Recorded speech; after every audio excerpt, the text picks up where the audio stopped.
Hello everyone, I'm Steve, Mark's at work, and this is SmokeySteveAndMarc. Either welcome or welcome back, and happy Tuesday. Tuesday doesn't really have a feel, like Monday or Friday does, but let's celebrate Tuesday anyway, I guess. Hope everyone's well, everyone's safe, everyone's taking care of themselves and the people they care about. That's the PSA for the day today. So you'll notice Mark is not here. He usually is on a Tuesday. Uh, we were going to do our recovery stories for the last 2 weeks, so we're actually keeping up with that. Actually, it was going to be kind of a three-part series type thing. Mark and I were each individually going to tell our stories of recovery. Mark and I have been pretty kind of open about the fact that we have a history of drug and alcohol abuse, each of us, and that we've been in recovery for a number of years, using different tools, different methods, different ways throughout that time. So we felt like we would each go through our own story and then we would do a video together where we would talk about maybe some of the challenges couples have if they're both in addiction. So I'm up first. Now, I've done recovery stories before. I think I had one before that I did. One for my mental health and one for substance use. They're probably got about 100 views and they're way back in the channel. So this is just a refresher for it. I also have props this time, just a few. So I'm not going to tell you my whole life story. I'm going to try to confine it to issues with substance abuse, alcoholism. In my case, I'll just refer to it as alcoholism and alcohol use, and I'll use that language. It's not the technical language that gets used now, but I think it's what a lot of people are familiar with, so I'm going to stick with that. And what it used to be like with that, what happened, and kind of what things are like now. And I will talk about mental health a little bit when it kind of is something I can't pull apart from my drinking.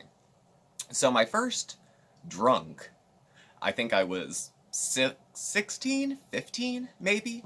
I went into the liquor cabinet. My parents had old liquor, not old liquor. In the pantry, the top shelf was booze bottles. And it was sticky old bottles because my parents really didn't drink. People would like give them a bottle as a gift and they would take 2 sips out of it and then put it up on the top shelf and never look at it again.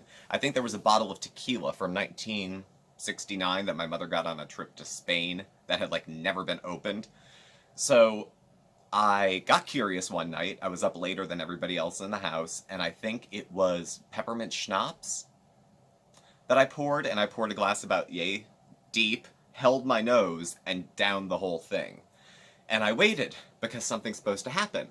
And all of a sudden I got this warm, fuzzy feeling. It was like, I felt like my whole life my shoulders had been all the way up here.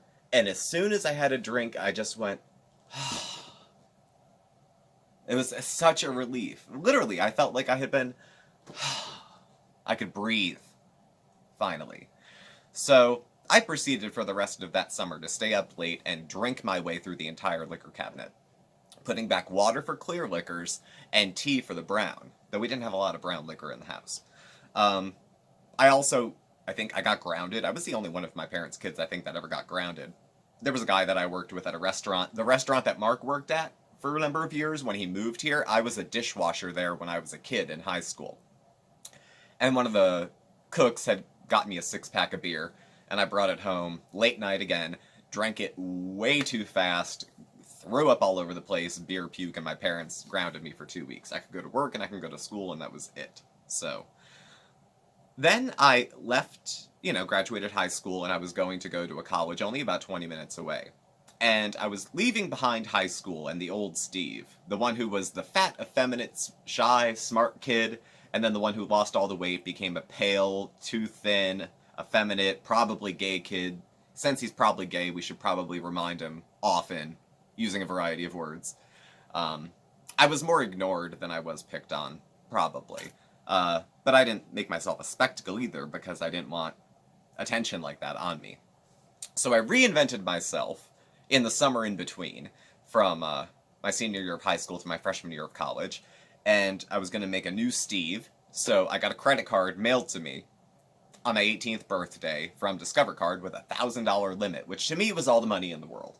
So I went to Hot Topic and bought a ton of clothes and went and got my ears pierced. My 18th birthday, I also got my tongue pierced, which started a piercing trend. I ended up with 8 in each ear, my nose, my tongue. Did I have my lip? I forget.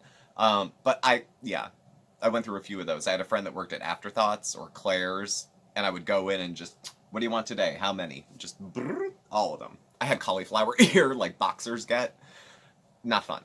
But at any rate, I was making new Steve to leave old, shy, teased, creepy Steve behind. And new Steve is going to make friends and be edgy and provocative and have seen some life. So I take new Steve to college. And of course he's ostracized because I'm going to a private Jesuit university that costs probably $30,000 a year 20 years ago. I stick out a little still.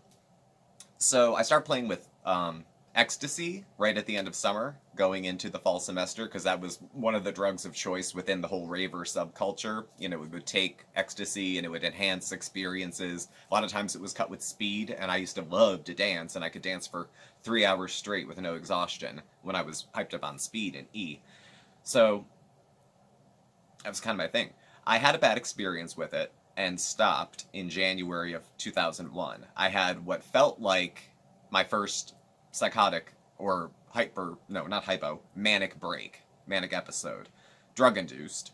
But I would have many later, non-drug induced, that were part of my bipolar disorder, which I was diagnosed with 10 years after that.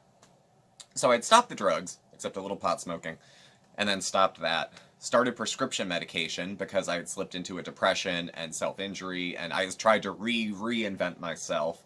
Out with the raver clothes, in with the collared shirts, and khakis, and glasses so ugly that they look cool. And then I leave there and I transfer schools. So I moved to suburban Philadelphia. Reinvent myself again. Dyed my hair back to normal. No, a couple earrings, not too many. Not 16. Little polo shirts. I mean, everything is on the outside. I'm changing absolutely everything on the outside to try to fix something on the inside. And it's not really working. So I changed myself again. Start my sophomore year in Philadelphia. And I feel very urbane and sophisticated and whatnot. And I meet a bunch of friends. I've never had a big group of friends, ever. The most I ever had at one time is like 3. So I had like 15. And I felt wildly popular. And they seemed to like me. And no one knew what a mess I was in high school or my freshman year. Like, I got to leave all that behind. I only had to tell them what I wanted to tell them.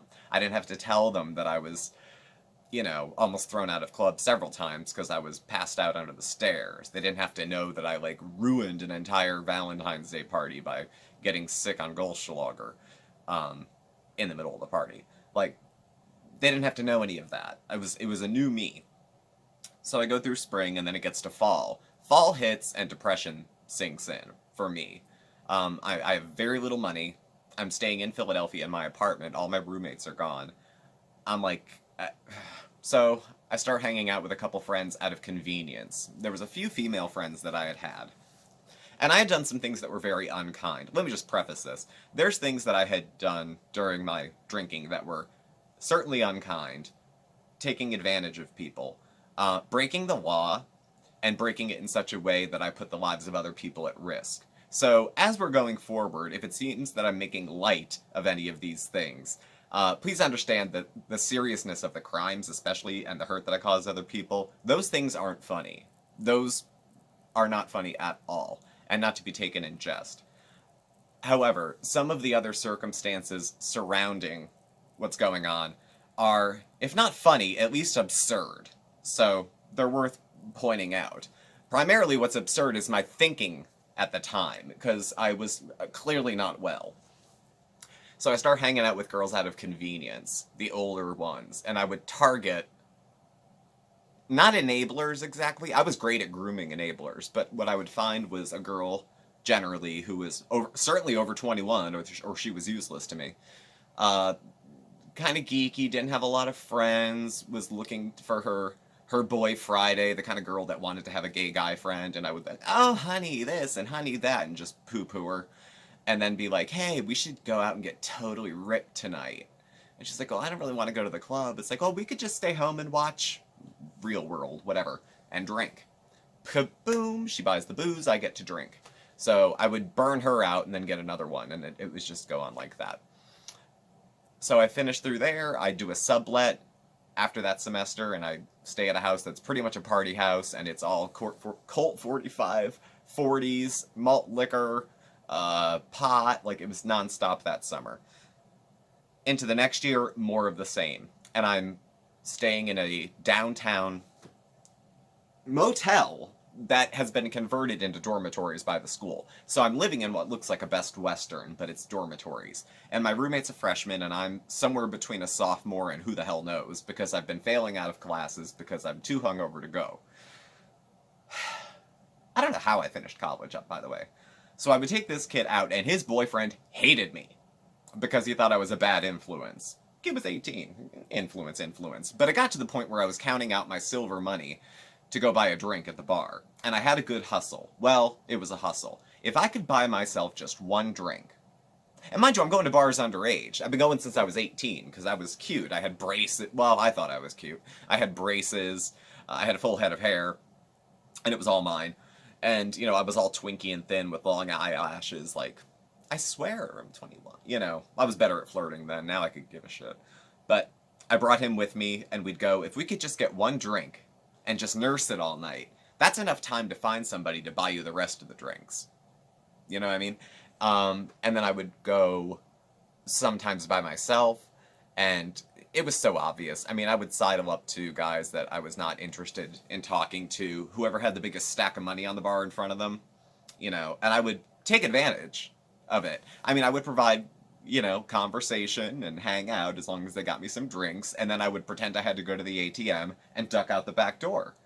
Because, you know, so I would give them the impression that maybe I was interested in more than a drink. I don't know the fine line between seduction and prostitution, but put me on it, because whatever you would want to call that is probably accurate. So, then I get into a relationship with a guy who's a little younger than me, but is stable. Even though he's like the age of 20, he owns a home. And we dated for like 20 minutes previously, and we're friends now. So I move in with him, and he doesn't like my drinking. He doesn't like a lot of stuff about me, it seems, but he doesn't like my drinking. So I try to not drink. And every time it comes up and I don't drink, I secretly hate him more and more. I feel like when people are trying to tell me not to drink, or they count my drinks, it's like, stop trying to control me. Stop trying to tell me what to do. You don't own me. You know, I'm doing me. You do you. You know, very indignant about it. And I wasn't even drinking then. I was only drinking a third of what I would later drink at that time. But, so we ended up breaking up, not because of my drinking, just irreconcilable differences. We're still in touch. I move into my own place. And to me, freedom meant boxed wine.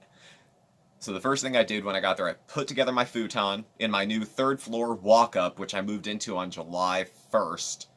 It was like a pizza oven, but it was my pizza oven.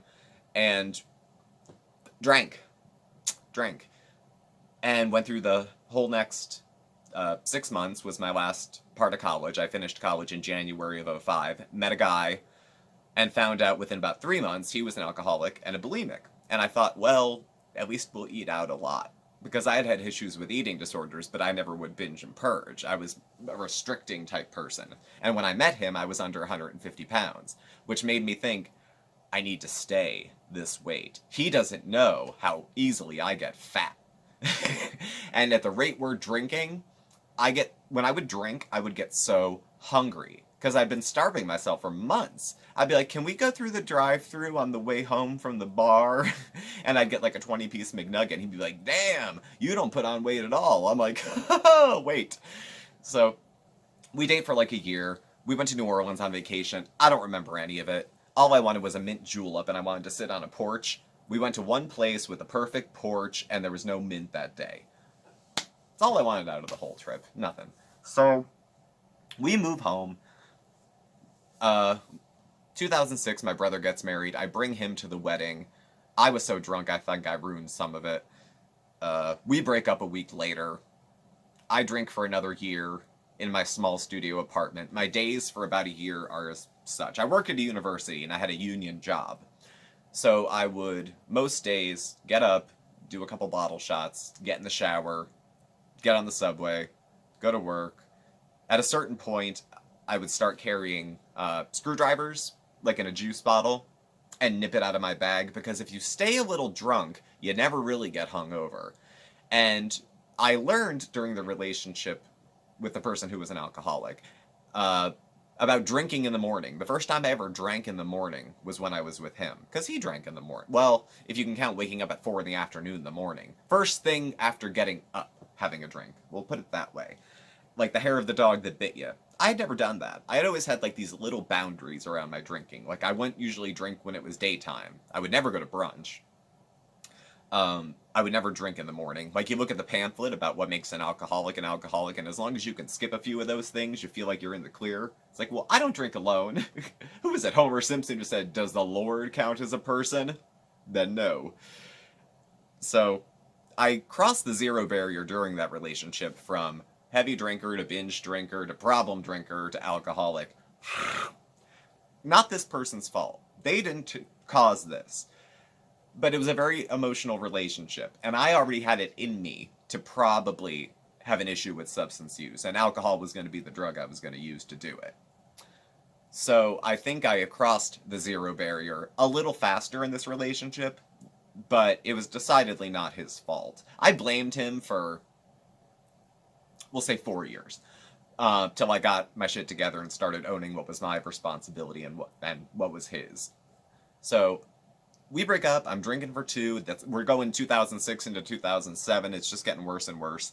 I have a freak out at the beginning of 2007. Call my mother, say I'm freaking out. I have to quit my job. I don't know what I need to do. She calls my brother, who picks me up. He drives an hour and a half to pick me up and drives me 2 hours in the opposite direction of his home to take me to my parents' house. And I'm wrecked. I had a half-gallon of whiskey between my knees, driving all the way up the turnpike.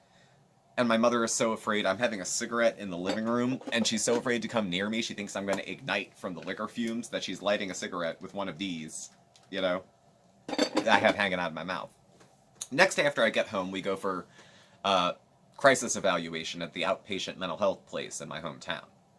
And they admit me to their partial hospitalization program. And I do that 3 days a week for 2 months. And partial, at the time, was more or less adult daycare for folks with mental health issues. I stuck out. I was not trying to be a snob about it, but I'm pretty sure I was. Mostly because I was mortified at the situation I'd put myself in. And I was a little bit relieved at the same time, because I'm going for mental health help. No one thinks I have a substance use problem, at least not in my hometown. The thinking at the time was, well, he's a little nuts, and he drinks. But if we can get him unnuts, the drinking won't be an issue. That was the thinking. That was my hope, anyway. So I'm there for 2 months. I returned to Philadelphia, and within 3 weeks, I got fired because I showed up to work really drunk, really late, put everybody in an awkward position, and I came back the next day, and they didn't have to have security escort me out, but I had to get my shit and get out. That was my first grown-up job, the kind with the 403B, or it was a school, so I had a 403B, and all the benefits. It was a union job. You gotta F up real bad to get fired from a union job, and I had. So I moved home, and I do outpatient drug and alcohol treatment 5 days a week for 6 months. No court order, no nothing. This was just to see what I can get together. And I start going to some AA meetings, Alcoholics Anonymous. They recommended at outpatient. And they had said, you got to go to a meeting every day. I'm like, well, then why do I have to come here? If that's free and you're billing my insurance, why would I come here at all? So I couldn't get my head around a lot of it. But at any rate, I did that for 6 months. And I didn't drink for those 6 months. And then right around Christmas time, going into 2008, I started again.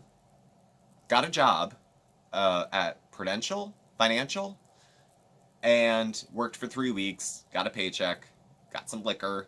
Drove to go see a friend in New York, was not in any condition to drive, and when I got to his place, I was 2 blocks away, and got it pulled over for using my cell phone. But when I rolled the window down, the smell of liquor wafted, and I had had a bottle of Xanax on the seat, which I had a prescription for, but it's not taken as directed when you shoot it with warm vodka. So I was taken to jail. I was booked, released of my own recognizance, stayed with this poor friend for a week, and I was in the middle of drinking. I was drinking everything in sight. He had wine his father had given him. I drank that because he was still working. I was just crashing at his place. He's calling my mom saying he's messed up. My mother's like, what do you want me to do? We're all the way over here. So I go back and I'm sentenced to 2 weeks in jail. And I didn't tell them when I got there that I had a drinking problem because as far as I knew, I didn't. And they classified me like, they do in jail. And I started feeling sick, really sick after a couple days. Shaky, not well. I thought maybe I just probably had anxiety or whatever because I wasn't doing okay. So I'm telling the corrections officer I need to go to medical. And they're always like, yeah, everyone needs to go to medical, blah, blah, blah, blah, blah. So I finally do go to medical and get checked out and talk to a therapist down there. And they prescribe me some medication. And I black out. And the next thing I know, I'm sitting in the waiting room for that therapist again, but my glasses are in my hand and they're broken. And I don't know, I have no memory of one thing to the other. Apparently, I was taken back up to my cell, onto my tier, to my cell. I was in protected custody because I was freaked out about being gay. I thought they were going to, guys like me get traded for cigarettes. So I was in PC. And I blacked out. I couldn't remember what had happened. Apparently, when I went up to my cell, I fell and had a seizure from alcohol and Xanax withdrawal, which is deadly. And I also came back with a giant bruise on my back. I'm not anti-cop, anti-CO, nothing like that. But a couple of the other prisoners had said that the CO was screaming at me, telling me to knock it off, and kicked me in the back. Because I had a print the size of the boot with boot marks in it. The other prisoners don't have boots. They have those little slippy flip-flops, so it wasn't one of them. But, that's not right, obviously. But I was in jail for drunk driving, so I kind of told myself, well, you've earned it, you're here. So I get out of there, rehab take 1.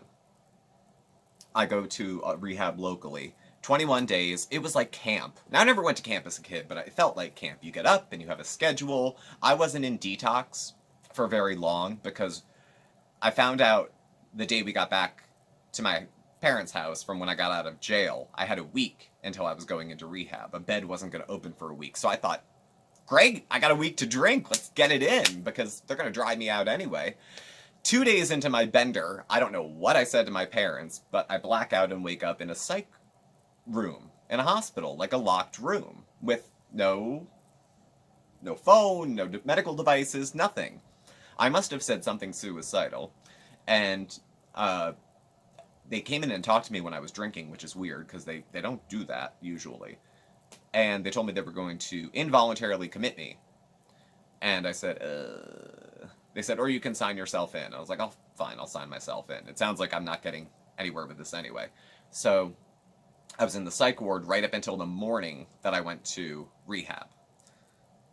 So I stayed in detox like 3 days, did the whole camp thing. It was beautiful. It was touching. People cry. You get real close real fast with people in rehab because you're telling all your dirty secrets real quick, and everyone's emotional, and people have freakouts, and people decide to leave AMA, and, it's whatever. And the guys and girls are supposed to be separate, but they're sleeping together in the woods. It's a lot of what you would see on TV. It's not exactly like 28 Days or Clean and Sober, but it's not far. So we do that. I'm drunk within a week of leaving there. Then I pick up another job somewhere. I don't even know what the hell I was doing. At any rate, I was working graveyard, making glasses. That sucked. 3 on, 3 off, 7 p.m. to 7 a.m. Not a good fit for me. Not because of the kind of work, but because of the kind of hours. I couldn't do it. Get my first paycheck, drink, drive again, and get another DUI. And this one was my second with the highest blood level alcohol. So I'm arrested. And this one, because it was the second, my sentence was 90 days to 5 years. So, and I had to complete a drug and alcohol treatment court program. I had to go to outpatient therapy. I had to pay $5,000 in fines and court costs. 90 days in jail. At the first 90 I had to do in jail, the next 90 on house arrest. 90 after that on one of those Lindsay Lohan alcohol bracelets. So, and I had to wear it for 90 days pre-sentence, too. So by the time I was off of that bracelet, I had a year solid, sober. I hadn't had any years voluntarily sober, but I had a year with all those things on. I think within a week of that bracelet coming off, I had another drink. So that would have come off 2010, I guess? 2010? So, another bender, another bunch of drinking. I eventually tell my probation officer, my drug and alcohol counselor, I'm like, I can't.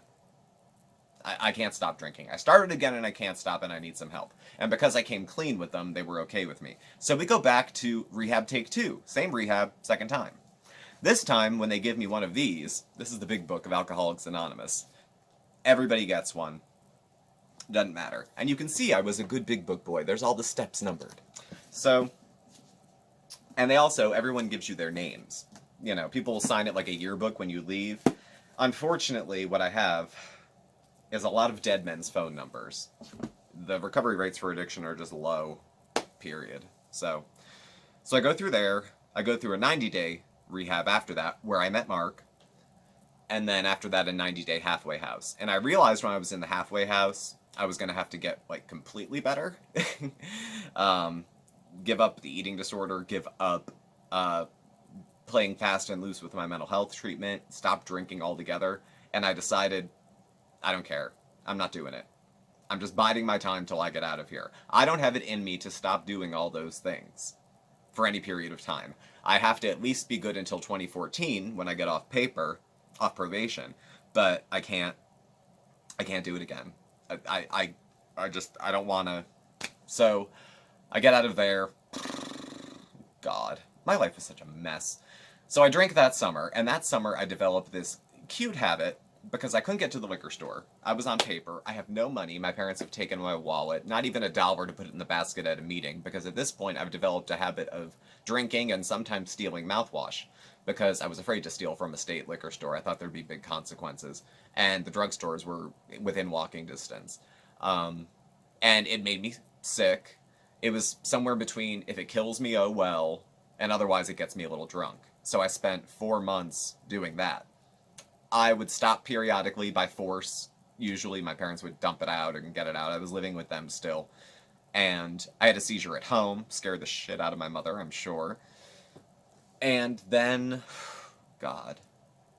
Going through the fall, I was in the psych ward. I was in and out of the psych ward twice. At the end of 2011. Beginning of 2012, Mark moves in. All great timing. He didn't know how bad I was doing, I don't think. Mark moves in. It's actually a good, positive thing. We're kind of looking after each other. But then, April, I go into the psych ward again because I had been drinking again. And it was to the point where every time I would drink, I would get suicidal. And my parents were pretty much like, unless you've overdosed or you're bleeding, we're not taking another stupid drive to the ER. Because it was like 3 times a week. So, May 2nd,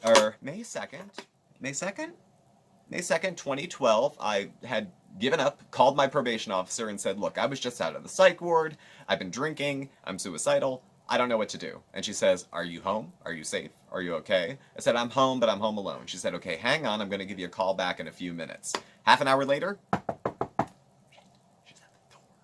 So, she comes with another officer and very kindly and very compassionately handcuffs me, puts me in a blazer, takes me to the jail.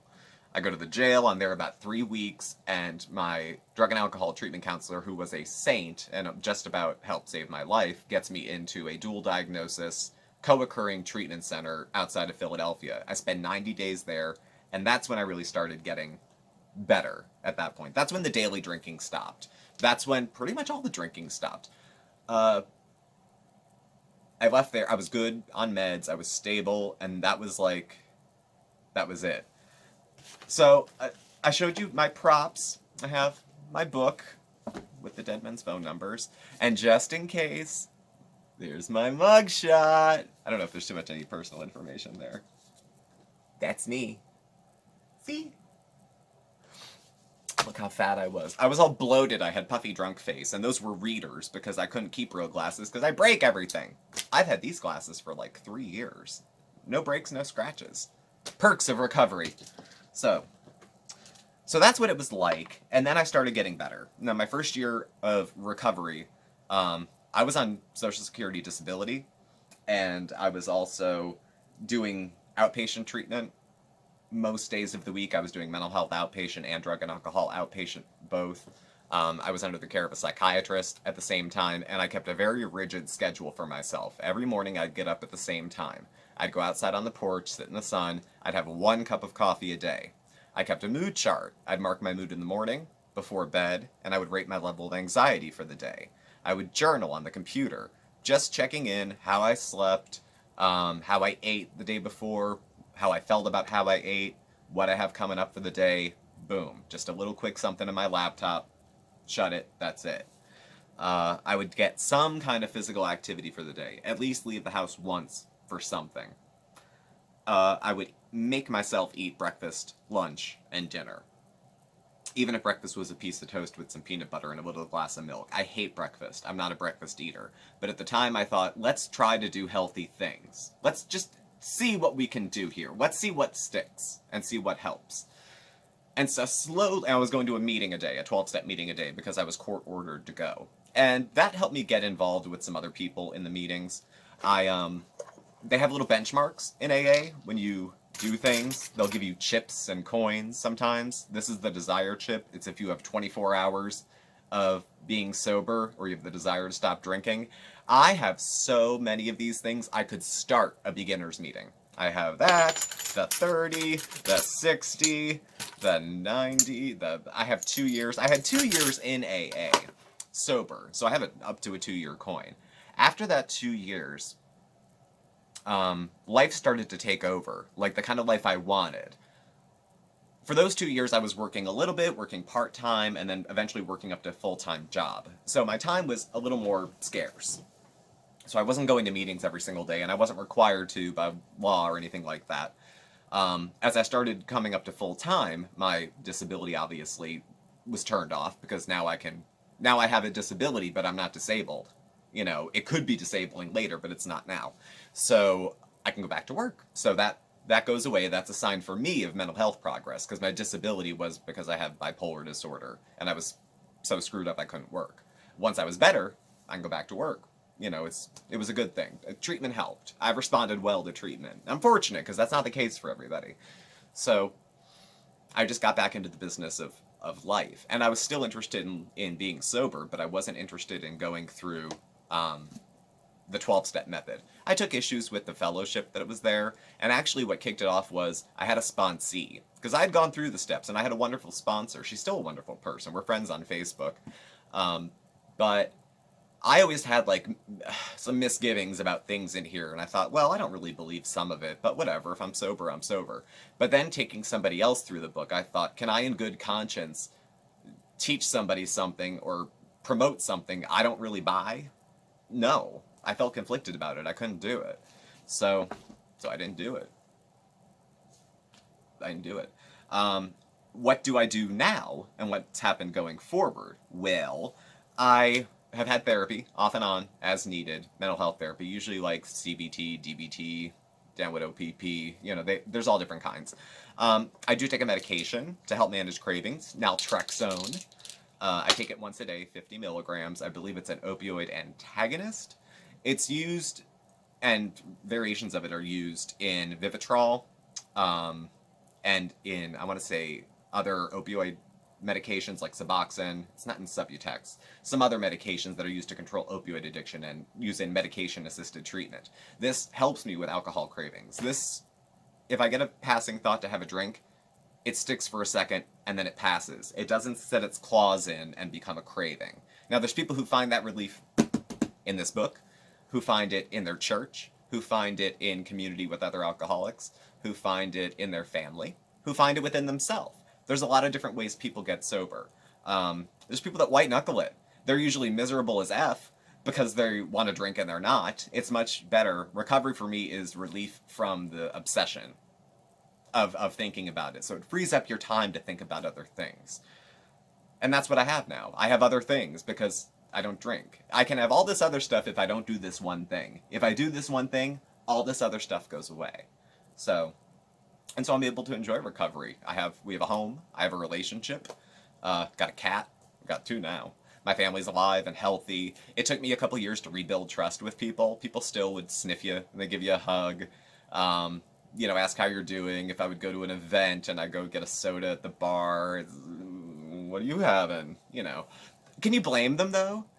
I always think it's interesting, and I'll leave it with this, and it's not necessarily a hope shot, but the obituaries when around here, when you read them, it'll say 28 years old, died unexpectedly, and I used to look at that and think, because that was about the age. I was 29 going on 30 when I got my shit together, started to anyway, and I would think, would it really? I had been sick for 6 years, in and out of psych wards, in and out of jail. It would be unfortunate if I had died at 28, but would it really have been unexpected? I'd been dying for years. It's fun to watch other people come back to life. I like watching other people's recovery stories and that. I don't like watching intervention because most of it is people being sick, and you don't see much of their recovery at the end. People change. People do have the capacity to change. This is why I watch Chantal, because I think people have the capacity to change. So that is my recovery story. Again, I'm open to questions. If they're nothing I want to answer, I won't, but I usually answer any questions. Feel free to leave them in the comments below. You can hit us up on Messenger or email if you have any more specific or personal questions as well. So thank you all for watching. Please do subscribe, hit the like button and bell so you get all the alerts. You can follow Mark and I on Facebook at SmokeySteveAndMarc or on Instagram at SmokeySteveAndMarc. Our email address and contact info is all listed down below. Thank you again, and we will catch up with you tomorrow. Have a great Tuesday. Bye.